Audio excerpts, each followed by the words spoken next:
What makes a house a home? We've asked the people of Scotland to enter their houses into Scotland's Home of the Year. Now, our judges are visiting the top 3 from each region, choosing one each week to go through to our national final. Scoring them on architectural merit, distinctive design and original style are interior designer Anna Campbell-Jones. What I'm looking for in a home is bags of personality, care for the planet, and that most important ingredient, love. Architect and lecturer Michael Angus. What I'm looking for in a home is the right building in the right place, compassionately decorated to enhance the lives within. And guest judge, winner of BBC's Interior Design Masters, Banjo Beale. I'm looking for a home that is packed full of character and just really well lived in. This is dreamy, isn't it? I feel like the queen. Look, I've already found the heart. In the end, only one can be Scotland's Home of the Year. Today, our judges are visiting the shortlist from the East, and they're starting with a Victorian renovation in Edinburgh. Old Train House is home to Christina, Ben, daughter Vesper, and Watson the dog. We think it'd lain empty for about 10 years, maybe. When we kind of saw it up for sale, we just thought, OK, we'll just pop in and have a look and sort of see how bad it is. And it was probably worse than we expected, actually. It's a complete wreck. It was all boarded up. The back door had been kicked in. There'd been squatters. It's one of those places you think they're in their right mind would want to buy that. But we knew it had potential. It was never a home to begin with. It was a train station. So it didn't really make sense as a home, so we had to think about that. A lot of the furniture that we have, we've actually picked up for free or for no money at all. Like our dining room table costs £10. No, we've got a fairly eclectic taste in things, so it's not one style. The entrance to Old Train House is at street level, with a further 2 floors below. The top floor features the living area, kitchen and office. The mid-level has the family bathroom and the bottom floor, master ensuite and kids' bedrooms.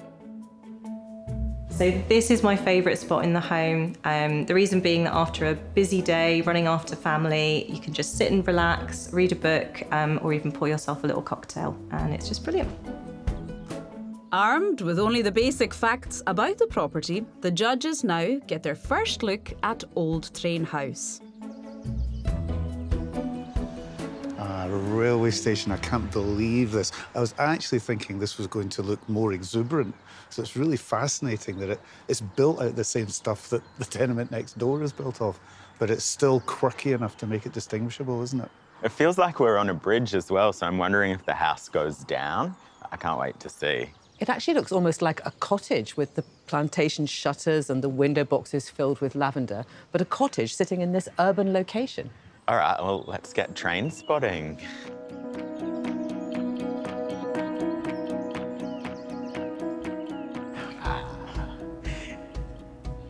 I'm already seeing some really lovely vintage and antique pieces here, which is a great start. Yeah, and yeah, we've got stairs going down, pretty nice stone staircase as well. My brain's going to just always be trying to work out like what was the station and what's been changed, you know. I mean, that is quite unusual to find that stair there, isn't it? Sort of teetering you down the way. I imagine we must end up at the platform at some point. Hard not to see their favourite spot. There it is. As soon as we come in. Take a load off. Oh, yeah. I can see why this is a favourite spot. It's handy for the bar, but it's also a really good nebbing spot. I can see people walking up and down the street, but I can also see down into where the railway line used to be, and there's, like, cool graffiti and plants and trees. It's a really, really interesting outlook. You're that neighbour heckling all the people going by, aren't you? The knock-through is fantastic because suddenly you're getting this completely different organisation of windows. They've got a whole different composition, must let in such different types of light than was originally in these rooms. Yeah, I mean, this normally would have been a thoroughfare, but they've zoned it quite perfectly, and their furniture is magic, and all the textures they've brought in, and it's a jungle in here, and it works.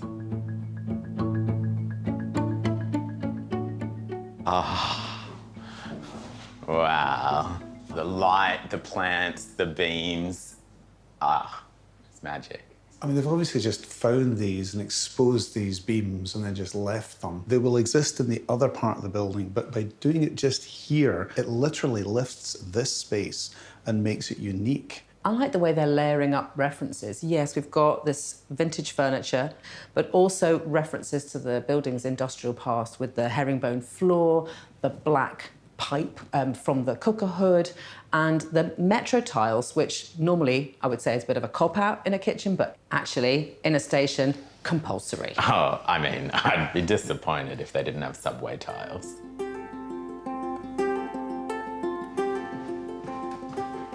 Oh, it's a nice wide staircase with a beast of a handrail.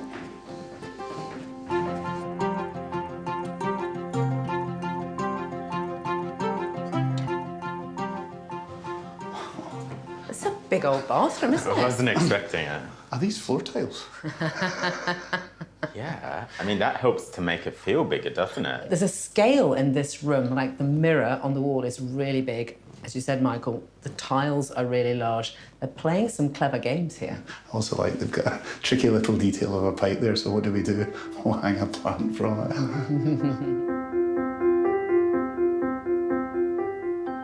Wow.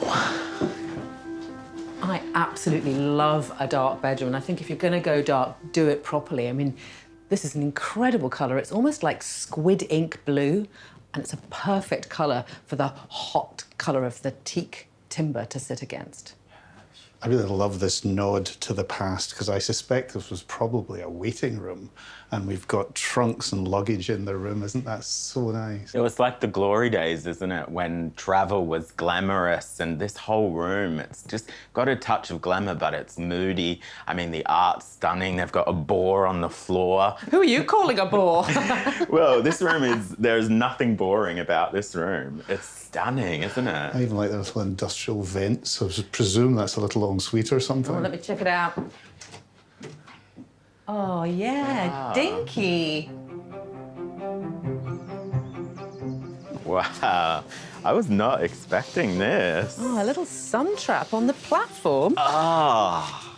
This is an oasis, isn't it? I mean, look at the trees. Trees are beautiful. I love that they've just left the graffiti on the wall. It's really a lovely decorative feature.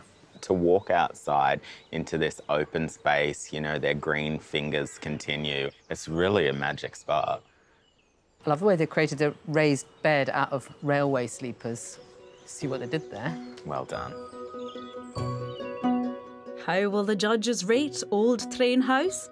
Anna's score will be held back until the judges have seen all 3 homes, when their combined scores will be revealed. Well, this is a building that's been on an amazing journey, but more than one. Incredible to see a building dedicated to one thing being turned into something else. It was lovely to see the stepping down from the noise of the city above into this little oasis tucked deep into the earth. To think of the number of people that passed through this building and where they were going and what they were doing. It's just lovely to think that that is not all being lost. I'm going to give this home a 10. I love this home. I think the light and bright living space with the plants and the view out to the street, the moody downstairs, which just felt like a cave. It was on another level in many ways. And I think it was a really kind of fun reinvention of a kind of an unusual space. I think the owner's choice of furniture, their styling, what they've done with the space is really imaginative and kind of, it feels kind of moody and light all at once. It's a really exciting space, and everywhere you look, there's something interesting. I'm giving this home a 10. It's rare to find a home where the homeowners have got everything so perfectly right, and yet it also feels like really homely and comfortable. I could just move in right now. This is a home that really tells a story. It tells the story of its past, and the homeowners have added to that with stories of their lives, as well as some really interesting archive prints and so on that they've put on the walls that tell the story of the area.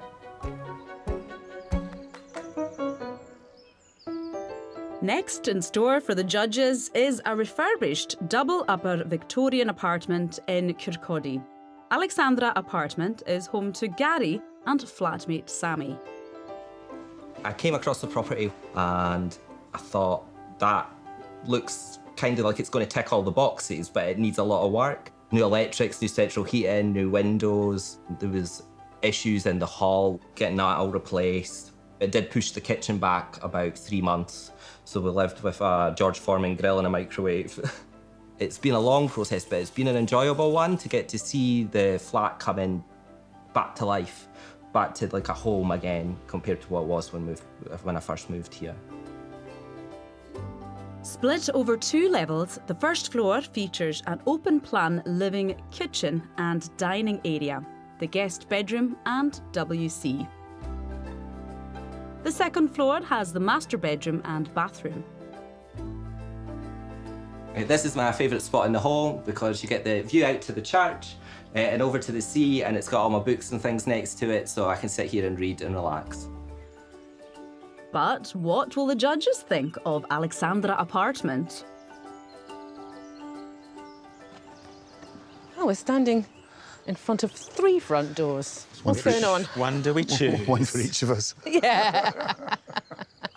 I wonder if the ones on either side are the ground floor apartments and that one leads upstairs.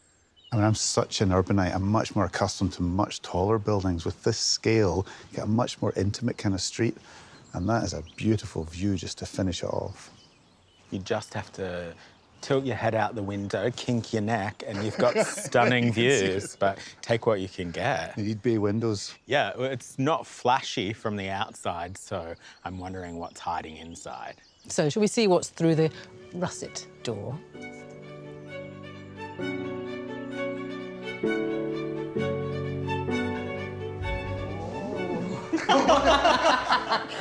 Hello. Hello. Well, that was unexpected. This is lovely. Wow, I'm just taking it in, actually, because this is extraordinarily cool. I'm loving those tiles as well. I mean, they're the cheapest possible tiles you can buy, but bringing those up the wall, that is chef's kiss. But the trick is using the dark-coloured grout, and then it turns it into kind of graph paper. This is such a good way to approach the design of a kitchen. Keep it really simple with the white worktop and the grey units, but zhuzh it up with really, really interesting ironmongery. The opening's fantastic, isn't it? Always love that you can just open right through and you can see from one side of the building to the other. You just move seamlessly into the living space.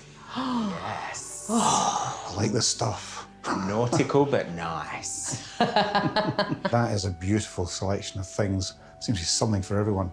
Personally, I'm a complete sucker for the architectural drawings. We've got a slightly darker shade of grey on that wall to offset this amazing collection of art and objects. And then opposite that, a blank wall with the artwork leaning more casually against it. It has this sense of making the room feel much, much bigger by giving you that visual variety. Really liking this little smoker's chair as well. That's what I'll call it. It's the really nice little chair that hugs you. It's like a really tight little colour palette, isn't it, as well? You've got your, like, rust and your mustard. Rusted. And it's on that cusp between the kitchen and the living area, so you could sit there enjoying this space, but also keeping company with somebody who is maybe cooking.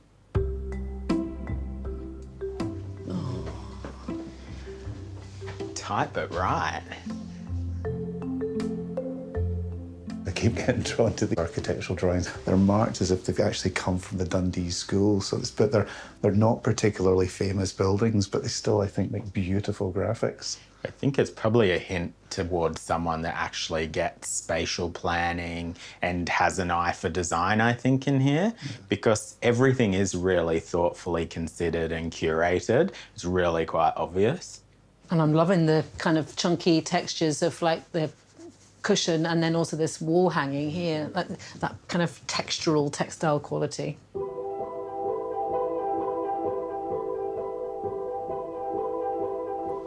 Nope, found the heart. Ah, you wanted a bay window. Oh, no, absolutely. I just love that. I've got absolutely nothing to complain about from here. From here, we can see the sea. What more could you want? It's amazing, isn't it? The power of a dormer in a space. This is sticking out of the roof. But the way that it's been set out, it's like a completely separate room. It's a total bonus. Yeah. And I mean, that is like a really nice little bed.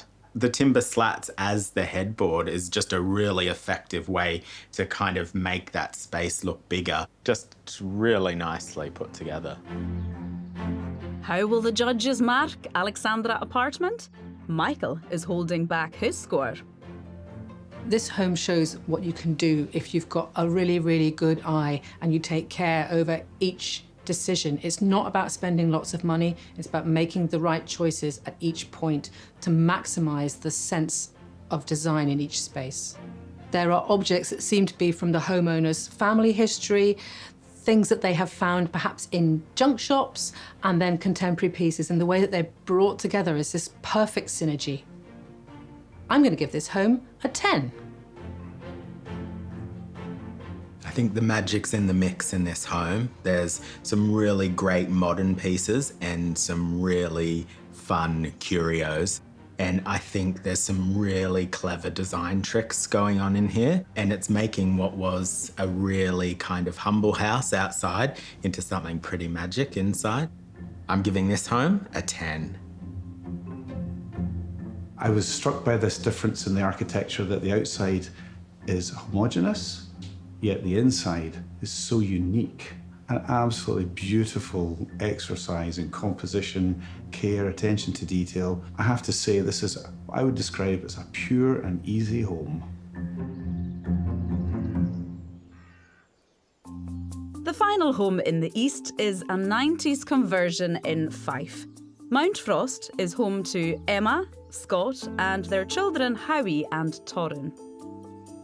We're from the area, and it's a street we've always kind of kept an eye on for something coming to the market, and it just really came up at the right time. We came and viewed the house a few times and eventually decided it was for us because it was quirky. It was caught in a time warp. It was all tinted glass. It had wood panelling on ceilings. It was very much formal dining room, separate kitchen, just a different way of living. It's a massive ordeal to get this house in shape, but good fun, and it's a space of being open and airy, and that's what it wasn't before, and that's what we wanted to create. So it's an easy space to be in. There's enough space for everybody, whether we're upstairs socialising or more often down the stairs. Home for me is a place of safety for the boys, and a place that I can come home from work and just relax and unwind and use the great rooms that we've achieved. Split over 4 floors, the ground floor features a shower room, a utility room and an office. The first floor has an open-plan kitchen, dining, family room and a separate playroom. The second floor has the formal lounge and bedroom. The top floor has 3 bedrooms, a bathroom, walk-in wardrobe and dressing area. This is our favourite place in the home. When we viewed the property, we had the vision of having an open plan space for us to have as a family, and I think we've managed to achieve that here. We also like this space because we can enjoy the garden that we've created, and it's also the heart of the home. We spend all of our time here, socially and as a family. Time for the judges to get their first view of Mount Frost. Oh, yeah. An example of the new tradition of Scottish home building, a brick building. With the red brick and the brown windows, it's kind of got a 90s feel to it.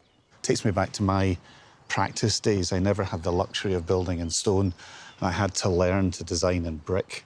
The whole building's determined by the size of the brick, the doors, the openings. It's either a brick or a half brick. Oh, I'm just loving it. Porthole window on a cul-de-sac. That was all I dreamed of as a kid. I wanted to live in a house like that. There are some interesting details, aren't there? Like this column holding up that first floor cantilever. It's like the architect that designed this was having a bit of a go. Well, it's not giving away too much from the outside, is it? So I am excited to get inside. Shall we go and have a look? Let's do it.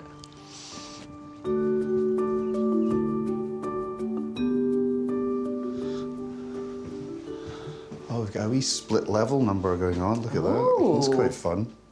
It's very 70s, actually, isn't it? We've gone from the 90s straight to the 70s. Well, that little nook under there is perfect for hide and seek. I can see through the open tread staircase some really strong colour and some slightly 70s-looking furniture. It's all set to me as choice or dilemma. And I think we'll be given a choice here, not to go that way. Well, the only way is up.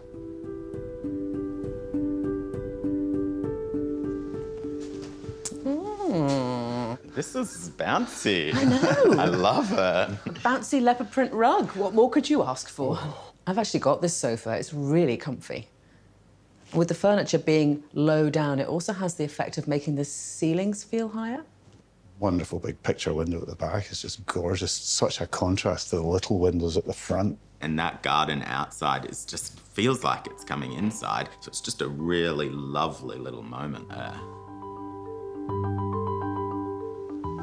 Here she is. Okay, I can see why this is the favourite spot. You've got the botanic gardens out there that just go on forever. You know, go out, pick your flowers in the morning, make a little arrangement, have a cup of tea. This is a lovely little spot. I really like that there's these sort of set-piece moments, the chair in the corner, the dining table, they're all being given their very specific place. I really like the way they've got the kind of business end defined in black, and then this island unit kind of overlaps. It's functional, but it's also a social piece of furniture. Yeah, there's a good flow. You can imagine lots of people milling around here. It's a really sociable kind of kitchen, and I imagine in some of those doors fling open and then the party begins.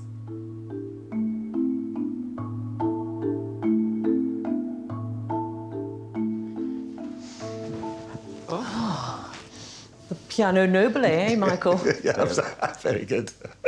Baby grand piano. You'll be giving that a spin later. This feels like a very formal kind of conversation zone, doesn't it? Yes, well, two completely separate conversations can happen because there's another seating area over there that's really quite separate from this one. Yeah. I doubt that this space is what it would have been originally. I suspect a wall has been removed and there may have been two rooms here. It's certainly giving this lovely, generous room, front to back windows. Great idea. And all the pattern and colour just kind of popping again in this room, isn't it? I love this little arched window and sitting in this space with all these really strong, clean colours and white walls. It's quite interesting to see the contrast with the kind of brown 90s cul-de-sac outside. Oh, wow. What a colourful, happy bedroom. That is the bedspread of dreams. I absolutely love it. It's also really sensible to layer up the bedding and keep your energy use down. I feel like the cul-de-sac's the caterpillar and the bedroom's the butterfly, and it just comes into its own with this colour. And I mean, they've splashed this pink on the wall as well. Or is it actually the neon sign that might be making the room pink? You can see the kinds of additions that they've done as well. I mean, like this slatted screen, that definitely feels like a contemporary addition.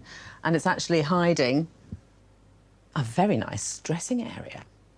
I've just really enjoyed all the colours in here, I must admit, and that kind of watercolour-y feeling, you know, from that really hard brick on the outside and suddenly this home on the inside. It really is just an explosion of colour, but in such a delightful way. Ooh.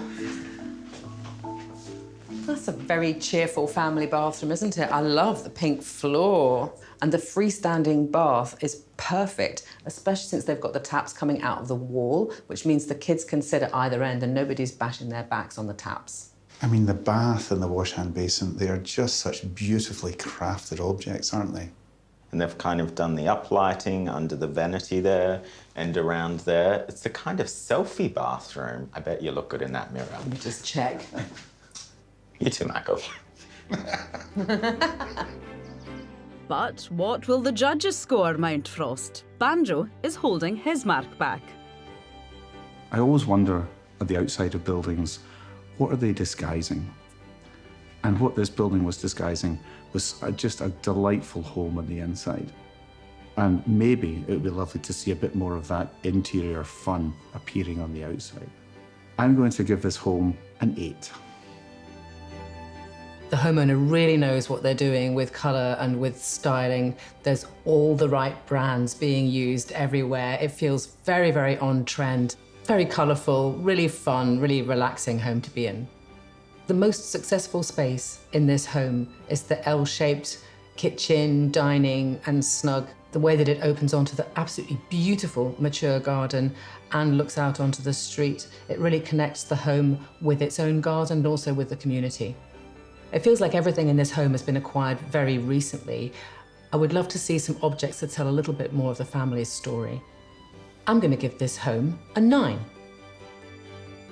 Wow, this is just a vibrant little home filled with colour and pattern and love and perfect for a fun little family. I think they've done a fabulous job bringing the outside in with the colours. The next step might be to bring some of those textures from the outside in with more natural materials.